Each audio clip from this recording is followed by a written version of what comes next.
Hay un nombre terrible en la geografía de Cuba: Dos Ríos. En este lugar, el 19 de mayo de 1895, cayó José Martí. Desde entonces, un cúmulo de versiones contradictorias han desafiado a los investigadores. Esa tarde, José Martí, el alma de la nueva revolución, fue el único muerto entre las fuerzas cubanas. Yo creo que este es un capítulo muy fuerte de la historia de la forja de la unidad de la nación cubana, de la historia de la forja de la conciencia nacional, patriótica, y que es un capítulo doloroso de la historia de Cuba.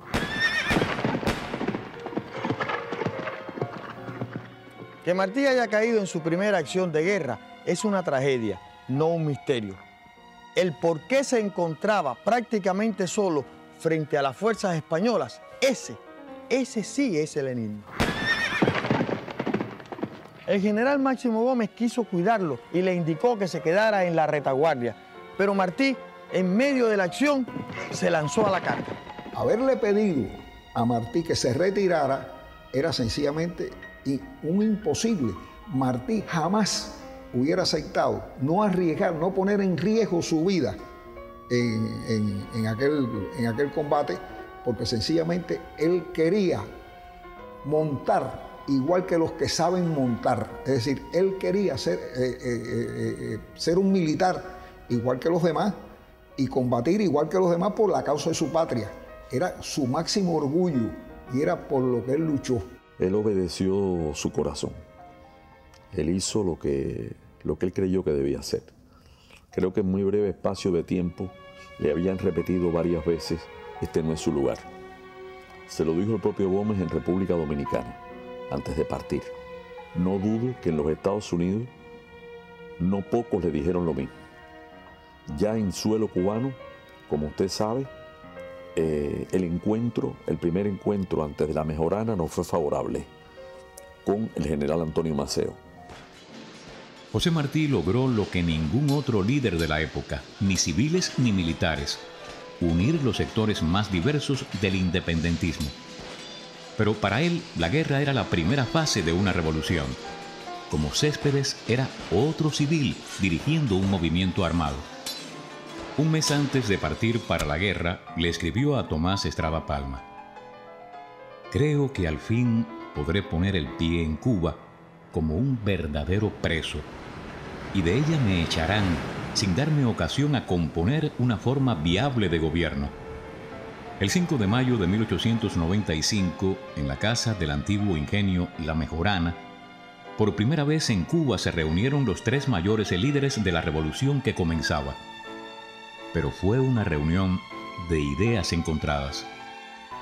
Se hacen muchas historias alrededor de la entrevista a La Mejorana. Yo creo que con lo que está escrito basta y sobra para darse cuenta de lo que estaba pasando. Maceo y Gómez hablan bajo, cerca de mí, en el portal, que Maceo tiene otro pensamiento de gobierno, una junta de generales con mando por sus representantes.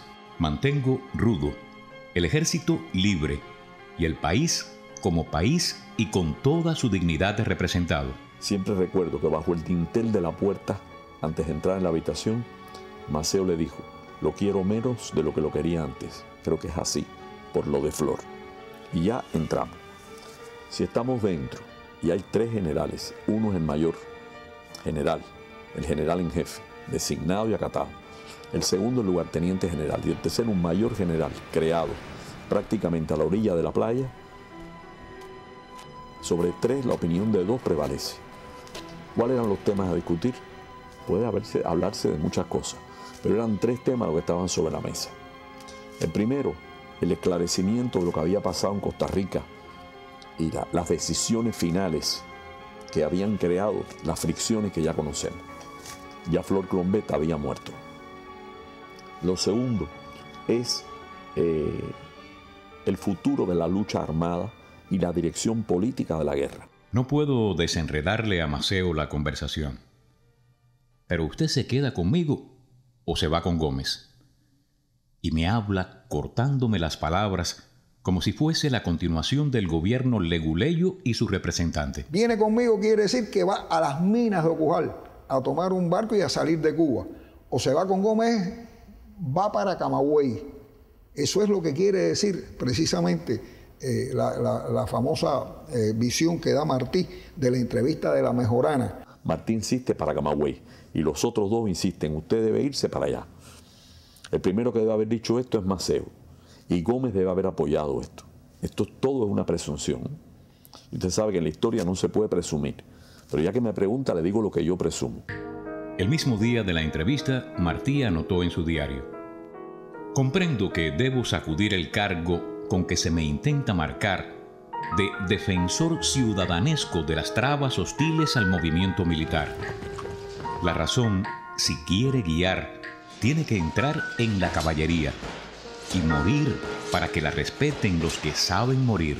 Martí no se lanzó a morir, se lanzó a pelear. Claro, queda la interrogante de por qué lo hizo por un rumbo donde supuestamente no estaban las fuerzas cubanas. Para acercarnos a la respuesta a esta interrogante, vamos a reproducir los movimientos de los protagonistas el día anterior, o sea, el 18 de mayo.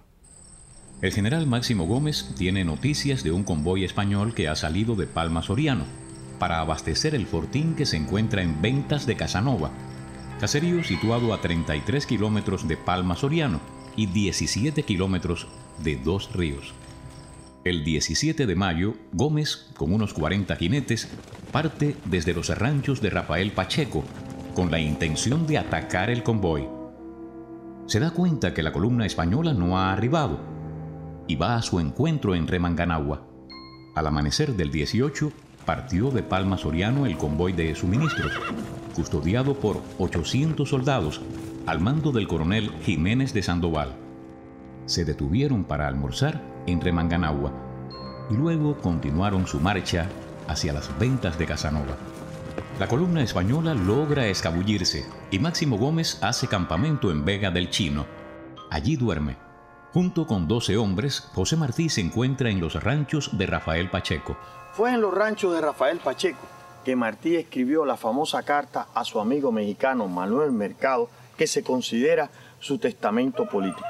Esa que dice: ya estoy todos los días en peligro de dar mi vida por mi país y por mi deber, puesto que no entiendo y tengo ánimos con qué realizarlo, de impedir a tiempo, con la independencia de Cuba, que se extiendan por las Antillas de los Estados Unidos y caigan con esa fuerza más sobre nuestras tierras de América. Como usted sabe, horas después del combate a Arroyo Hondo, Martí se entrevista con el periodista norteamericano que llega y le hace una entrevista en profundidad. Esa entrevista deja muy impresionado a Martí, porque el periodista le habla con franqueza, le dice: vengo de La Habana, donde me he entrevistado con Martínez Campos, y él me ha dicho que viéndose España en una situación crítica, antes que pactar con los cubanos, se entiende con los americanos. De ahí viene la carta inconclusa a Mercado, que refleja ese estado de ánimo. Cuanto hice hasta ahora, ya a Martí no le interesa España. Ve ese capítulo casi a punto de ser superado. Lo que le interesa es el futuro. Hacía muchos años que Martí estaba preparado para morir por su deber, pero no podía imaginarse que cuando escribió estas palabras le quedaban menos de 24 horas de vida. La carta quedó inconclusa, al parecer, por la llegada del general Masó. Al caer la tarde del sábado 18 de mayo, llegó al campamento de Martí el general Bartolomé Masó, con unos 300 jinetes. A la tenue luz de una vela, conversaron largo Martí y Masó. Pero el lugar no era bueno para acampar caballería, y como a las 10 de la noche, Bartolomé Masó se mueve hacia el campamento de Vuelta Grande, a 5 kilómetros más al norte, por la orilla izquierda del río Contramaestre. Martí se queda en los ranchos de Rafael Pacheco. El coronel español José Jiménez de Sandoval duerme en Ventas de Casanova, con su columna de 800 hombres, a 17 kilómetros de donde se encuentra José Martí. Esta es la comunidad Ventas de Casanovas, que en la actualidad cuenta con un poco más de 1.500 habitantes. En el siglo XIX era un caserío con este mismo nombre, donde existía un fortín español. En esta área es que estuvo ubicado el fortín español. Tenía una guarnición de 25 hombres y abastecerlo fue la única misión que tenía la columna española. Al día siguiente debían regresar a Palma Soriano. Pero en este sitio confluyen dos elementos que le darán un punto de giro a la historia. Uno, un tal señor Reventosa tenía una tienda en el caserío. El segundo lo narra el capitán español Antonio Serra y también Sandoval. Le llevaron a un hombre que traía una información interesante para ellos. Y este hombre dijo: allá por Dos Ríos yo he visto una fuerza cubana. El coronel español escuchó y cayó. Mandó a descansar a la tropa y cayó la noche sobre las ventas de Casanova. Era el sábado 18 de mayo de 1895. Estas son las posiciones que ocupaban los protagonistas 12 horas antes del combate. Cae la noche sobre 12 Ríos. Sobre las 4 de la mañana, Martí parte rumbo al campamento de Vuelta Grande. A las 4 de la mañana del domingo 19 de mayo de 1895, en este mismo lugar, tocan Diana para la fuerza española. Y cuando 2 horas después ya está organizada la columna para marchar, se enteran que no regresan a Palma Soriano, que es por allá, sino que toman este otro camino que los conduce al Paso de Limones. Van a cruzar el Contramaestre. Van buscando a Dos Ríos. La columna española cruza el río Contramaestre por el Paso de Limones. A poca distancia, ya en la orilla derecha del río, la caballería detuvo al campesino Carlos Chacón. Al principio él lo niega todo, pero lo presionan, no sabemos cuánto lo presionaron y el hombre habló. Cogen la lista de los artículos y el dinero. Entonces es cuando hay mayor evidencia. Él dice que sí, que hay una tropa de insurrectos cubanos allá en Vuelta Grande y que están Máximo Gómez, que está Mazó, que está Borrero y que está Martí. El coronel Sandoval entonces ordena continuar la marcha de su columna buscando ese lugar y forzosamente tienen que atravesar por Dos Ríos. Pocas horas antes, Máximo Gómez ha atravesado estos mismos terrenos cuando se dirigía a Vuelta Grande. Llegó al campamento a media mañana y poco después, sobre las 11, lo hizo Sandoval a 12 Ríos. El campamento de Vuelta Grande era un terreno amplio, con pastos, bueno para la caballería. Cuando llegó Gómez, se creó una atmósfera de euforia entre los combatientes. Muchos eran jóvenes, nunca habían visto al viejo, como le decían. Toda la tropa se formó. Hay que imaginar aquello. Gómez le habló primero con ese tono cortante que él tenía del militar. Era una arenga. Luego les dirigió la palabra Bartolomé Mazó y finalmente Martí. Pero en el momento que habla Martí es un discurso inesperado. Martí no era conocido aquí en Cuba. Lo conocían muy pocas personas. Había esta confusión en cómo se llamaba. En la discusión famosa de campamento, alguien le trae un pollo, una gallina que le envían al general Matías, porque nadie sabía.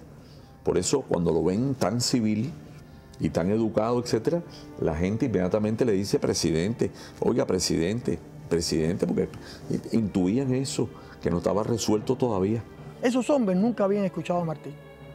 No sabían que existía ese verbo.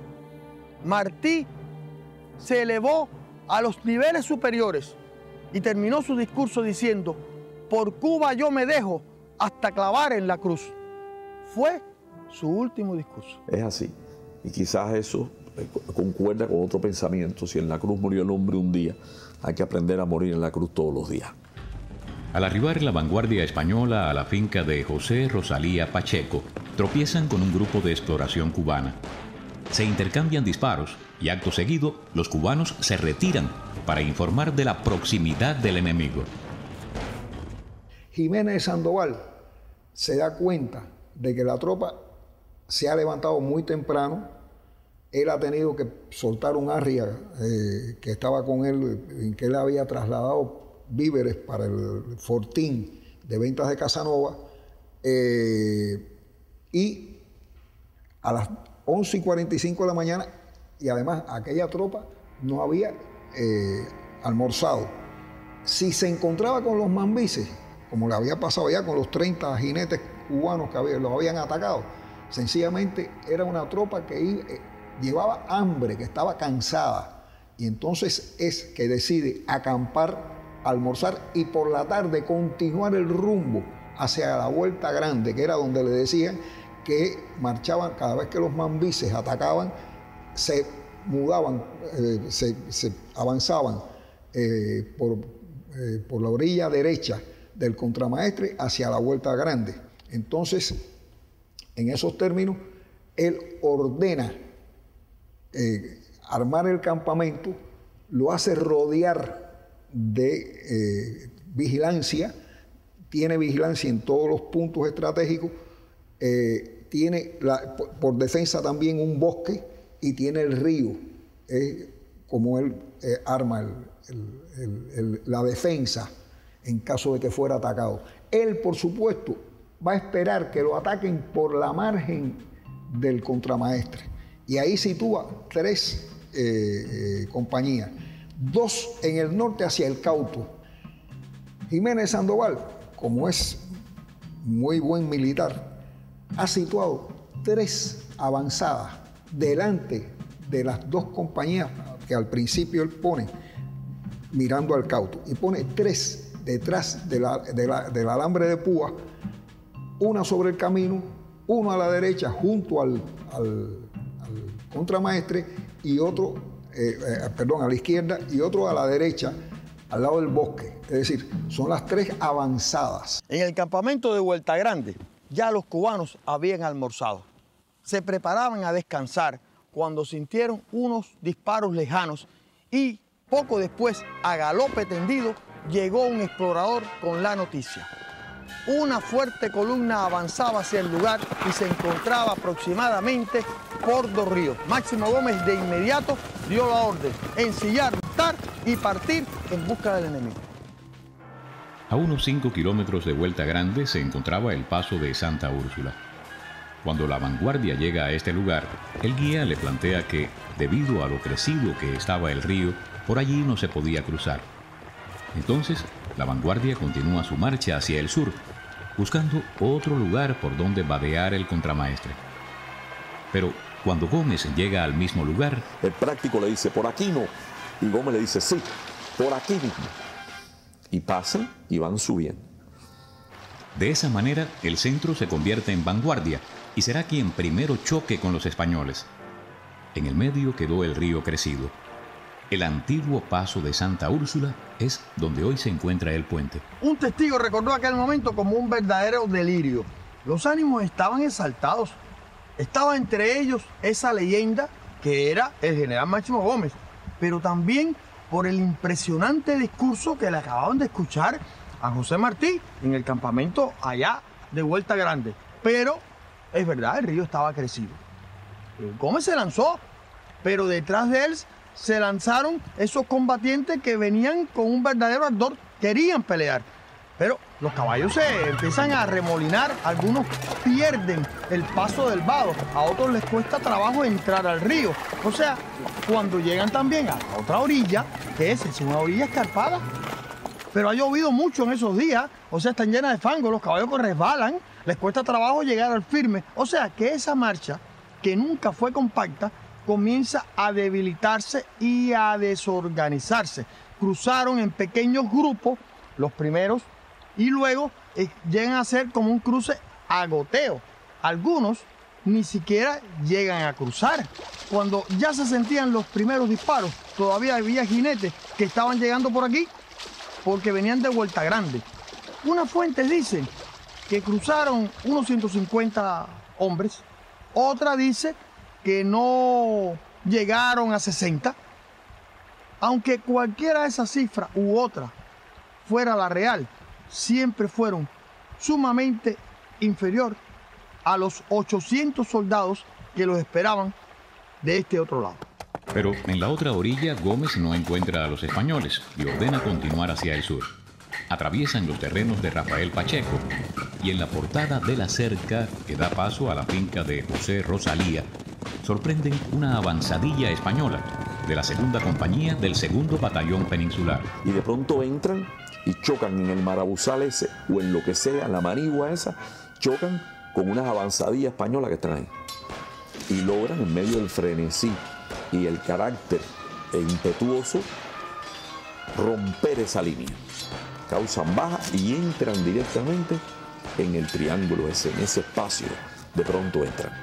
Y cuando entran, son rechazados por un fuego mortífero.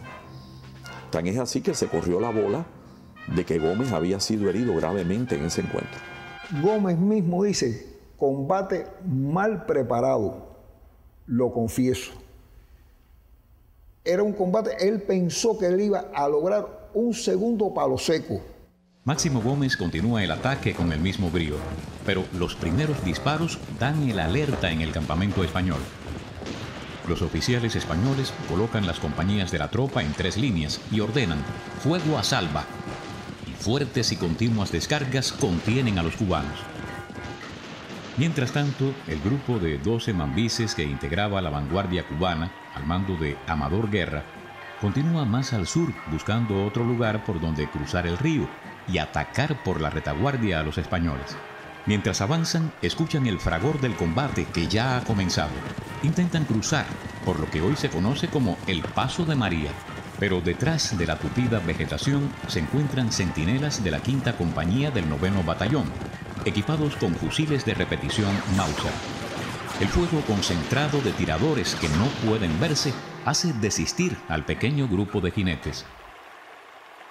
Pero cuando empieza el combate se da cuenta que realmente por donde va a ser atacado es por el norte, desde el Cauto. Entonces mueve una de las compañías y pone 3 compañías frente al Cauto y mueve las otras compañías hacia el bosque y las pone escalonadas, es lo que él cuenta en su propio informe, y los mueve en forma escalonada, de manera que cierra otra vez el sistema defensivo que él está diseñando.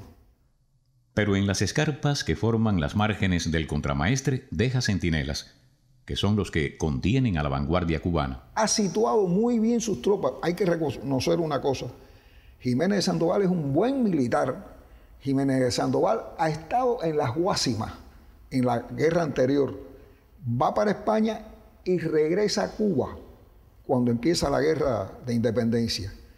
Y coloca muy bien en círculo contra el contramaestre a su tropa, de manera tal que cuando llega Máximo Gómez, lo que se encuentra es una línea de tiradores que incluso sus hombres no pueden vencer.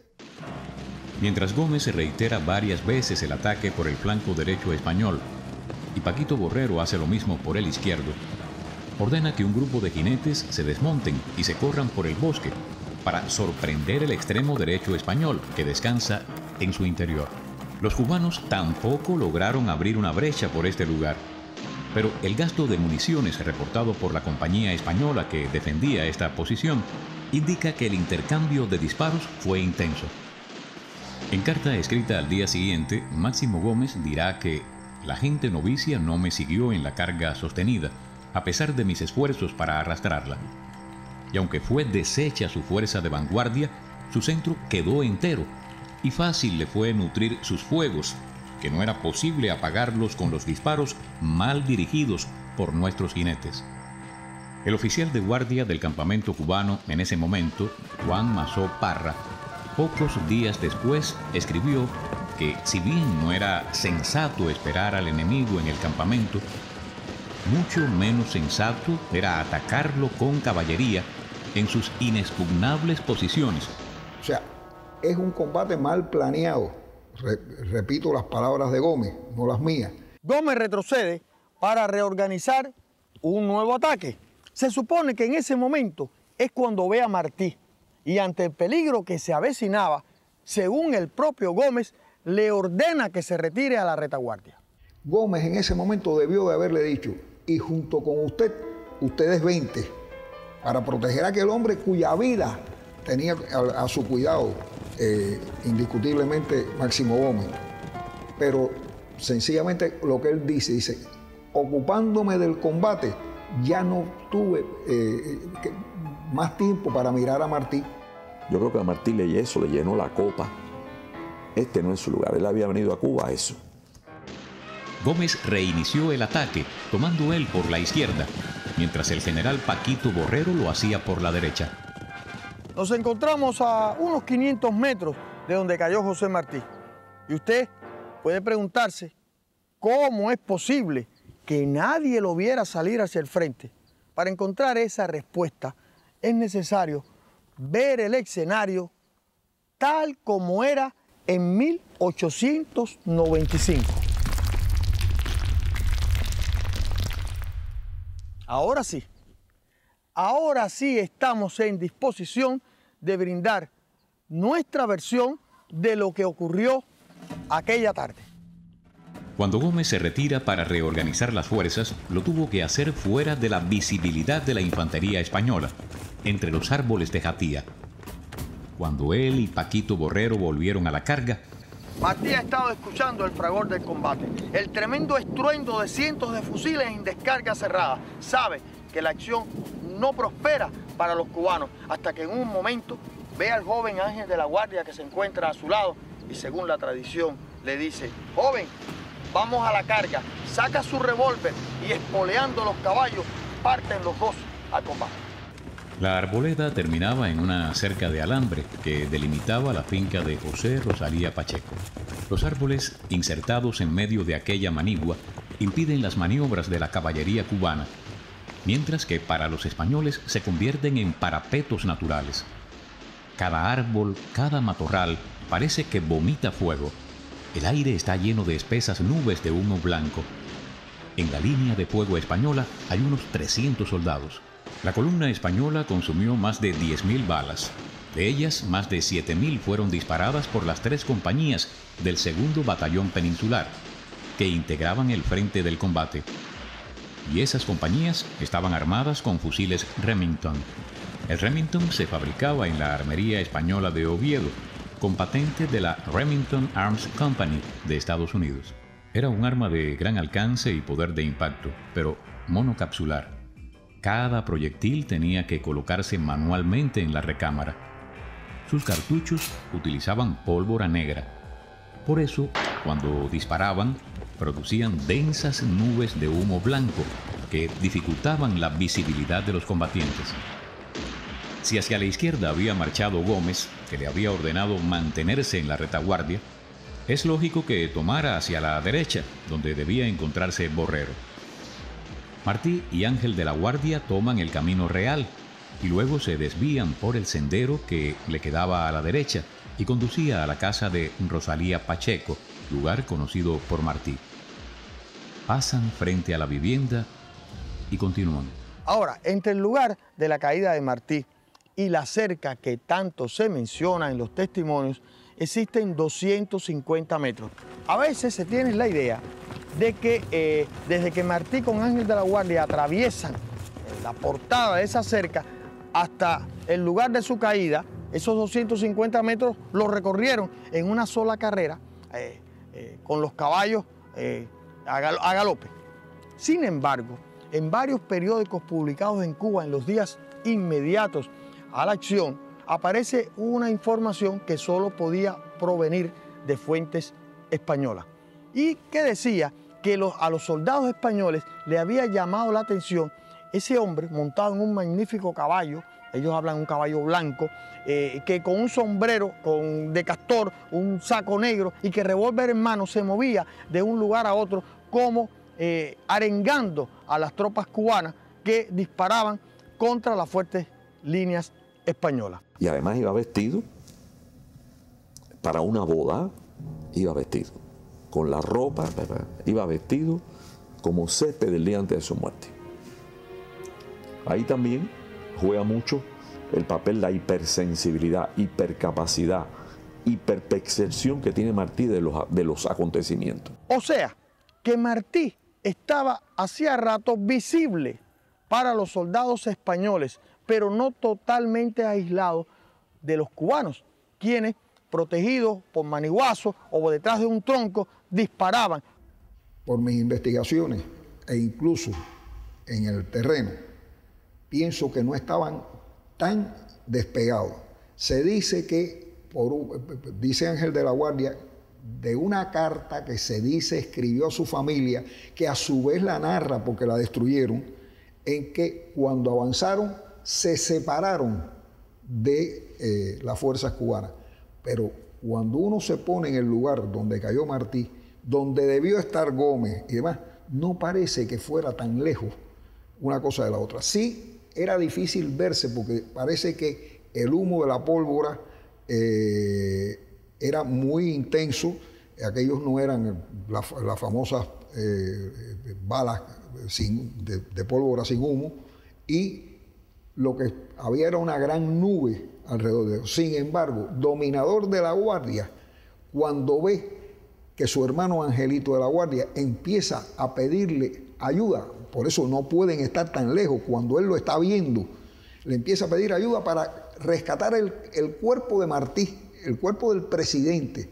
Por lo tanto, tengo que pensar de que estaban más cerca de lo que siempre se ha pensado, de que estaban muy alejados el uno del otro. Porque ¿por qué el Dominador de la Guardia en su testimonio dice que Angelito, qué hace Angelito tan adelantado? Lo que estaba adelantado era 50 metros, no era mucho más que eso. En un momento se acercó demasiado a las líneas españolas. Unos dicen que iba directo hacia el lugar, y una avanzada de una de las compañías del 2º Batallón Peninsular es quien le hace la descarga que le provoca la muerte. Porque Martí muere de una descarga cerrada, no de un tiro a larga distancia como le ocurrió al general Antonio Maceo, o que Ignacio Agramonte, que muere, le disparan varios soldados a la vez y un solo disparo le da. Martí es prácticamente fusilado. Lo están viendo llegar, le disparan al unísono. Fíjense que el caballo de Ángel de la Guardia cae muerto de varios impactos. El propio caballo del maestro es herido. Una bala le entra por la barriga y le sale por el anca. Y José Martí recibió de manera casi simultánea 3 impactos. La ubicación del sitio exacto donde cayó José Martí se debe al campesino José Rosalía Pacheco, que tenía su casa a 170 metros de este lugar y que había conocido al maestro. Cuando se retiraron las tropas españolas, él acudió al lugar y recogió un poco de tierra todavía ensangrentada. 5 meses después estuvo Enrique Linaje del Castillo aquí, ya oficial del Ejército Libertador. Él le señaló el lugar y colocaron allí las primeras piedras. Al año siguiente, los generales Máximo Gómez y Calixto García, con una tropa cubana, pasan por aquí y Máximo Gómez le pide que cada combatiente deposite una piedra en este lugar. Esas piedras se encuentran hoy en la base del obelisco que años después se construyó. Versiones cubanas y españolas sobre la muerte de José Martí, incluso de Máximo Gómez, sugieren que la fogosidad del caballo Baconao incidió en la muerte del delegado, dejando abierta la posibilidad de que los tiros lo espantaran, haciéndolo ingobernable. Todo eso es hojarasca. Martí había montado a caballo toda su vida. A caballo tuvo que hacer enormes jornadas de Guatemala para acá, para allá, para México. En fin, en Cuba. El caballo brioso que le había regalado José Maceo. Todo es simbólico. Caballo blanco para que lo luzca en la revolución. Fue un tributo de admiración para él. Ahora imagínate tú irrumpiendo en el triángulo de la muerte, un caballo blanco, un hombre vestido de negro, con un chaqueta blanca y un relampagueante revólver plateado en la mano con cachas de nácar. Figúrate, eso era un blanco fácil. Como la historia fue recogida por periodistas, pues muchas veces han aparecido, dicen que 5, 4, pero si se hubieran dedicado a leer el informe de Valencia Ford, por lo menos Valencia Ford aclara muy bien que fueron 3 disparos. El primer disparo que recibe Martí es el disparo que le hacen los agresores encontrándose a la derecha de Martí y en el mismo plano o en un plano superior, ya que el orificio de entrada se encuentra en el manubrio external y ese manubrio external es destruido. Pero sin embargo, el orificio de salida está en un plano inferior. Es decir, que el orificio de salida de este proyectil se encuentra en el cuarto espacio intercostal izquierdo, destruyendo el omóplato o escápula de ese lado. Entonces, el segundo disparo lo recibe Martí en el cuello, a 15 centímetros de la barbilla y a 4 centímetros de la línea media, encontrándose los agresores en un plano ya inferior, porque el orificio de entrada está en el cuello y el orificio de salida se encuentra en el lado izquierdo del maxilar superior. Y el tercer disparo lo recibe en el miembro inferior derecho. El punto más discutido de las heridas que recibió José Martí es el del disparo en el tórax. Para algunos, como el doctor Castro Verde, esa herida la recibió en el suelo, cuando aún se encontraba con vida. Esto coincide con el testimonio del cabo sanitario del Ejército Español, quien, en 1902, dijo en una entrevista que el cubano que servía de práctico a la columna española había disparado sobre Martí cuando éste se encontraba herido en tierra. Martí no podía hablar a causa de las heridas y, según su testimonio, solamente hizo una contorsión, inclinando hacia arriba la cabeza. Se consultaron mapas antiguos de la zona y el terreno no presenta algún desnivel de importancia que explique la trayectoria de ese proyectil. Quienes consideran que la herida sí pudo ser hecha montado, plantean que pudo estar inclinado sobre el cuello del animal. Totalmente inclinado de esa manera, el puño del esternón quedaría a unos 162 centímetros del suelo, todavía más alto que la altura del fusil. En la dinámica de un combate se producen las más disímiles variantes en segundos. El caballo puede disminuir su altura corriendo a galope. Un soldado que momentáneamente se sube a algún objeto. Pero sobre esto tampoco hay evidencias reportadas. Para los que sostienen la hipótesis de que este disparo lo recibió en el suelo, el orden de los disparos fue: primero el del cuello, que recibe casi simultáneo con el disparo que hiere al caballo por la barriga y saliendo el plomo por el anca. Posiblemente el caballo se encabrita y Martí cae. En el aire recibe el tiro en el peroné. Y en el suelo, no de inmediato, lo rematan. Pero todos estos son datos. Quizás la criminalística contemporánea, con su adelanto científico y tecnológico, pueda arrojar luz sobre este otro enigma. La muerte del apóstol de la independencia de Cuba se debió a la concurrencia de un grupo de factores y no a la incidencia de uno solo de ellos. Uno de esos elementos es el haber llegado tan cerca de las líneas enemigas. Pero no se puede olvidar que la columna española estaba integrada por un número superior de hombres con mucho mejor armamento y muy bien posicionada. Los cubanos, por lo tanto, eran no solo inferior en número, la mayoría de sus combatientes, esta era su primera acción de guerra, el armamento era inferior, algunos solo tenían un revólver o un machete, otros nada.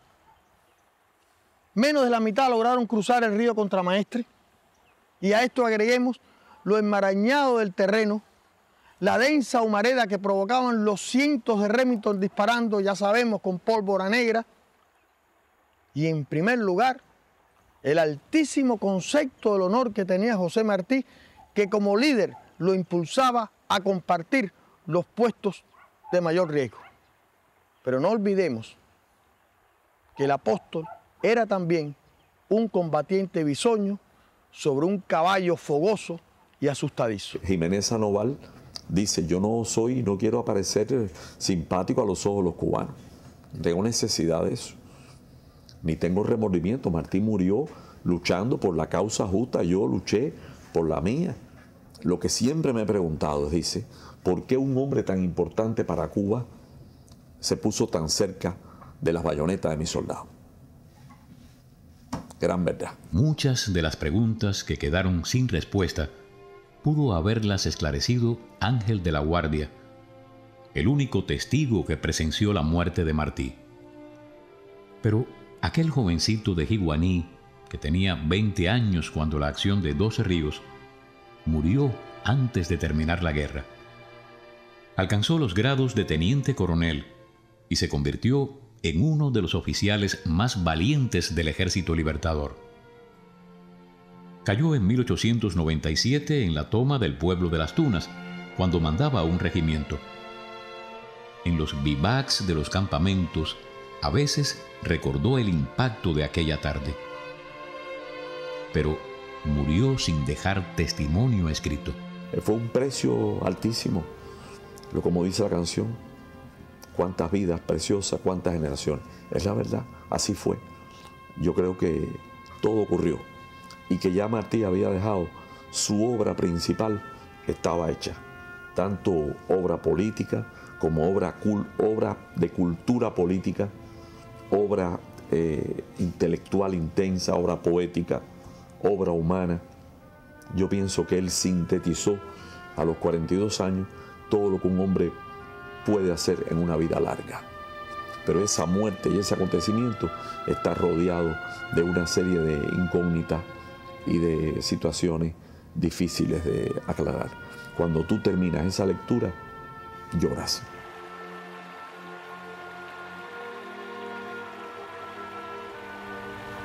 El documento más antiguo que se conserva de José Martí es una carta que le escribió a su madre cuando tenía 12 años, y en ella le habla de un caballo que le han regalado y de un río crecido. Solo 2 caballos le regalaron durante toda su vida a José Martí. Aquel que cuando era niño y Baconao, con el cual cruzó ese día las aguas crecidas del Contramaestre. 42 años antes de la tarde de 2 Ríos, sus padres lo habían llevado a bautizar a la iglesia del Santo Ángel Custodio. Ángel de la Guardia se llamó su último acompañante, aunque el maestro nunca conoció su nombre. Como si la muerte fuera rebeldía y no caída, murió convertido en un símbolo y transformado de inmediato en lo que el poeta Lezama Lima llamó el misterio que siempre nos acompaña. El misterio de la grandeza transfigurado en centro espiritual de la nación cubana.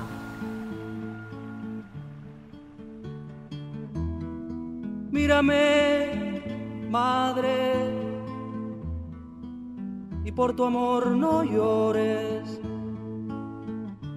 Si esclavo de mi edad y mis doctrinas, tu mártir corazón llene de espinas, piensa que nacen entre espinas flores. Y si no me vuelves a ver, pon un libro sobre la sepultura o sobre tu pecho, porque ahí estaré enterrado yo si muero, donde no lo sepan los hombres. Un verso forjé, donde crece la luz.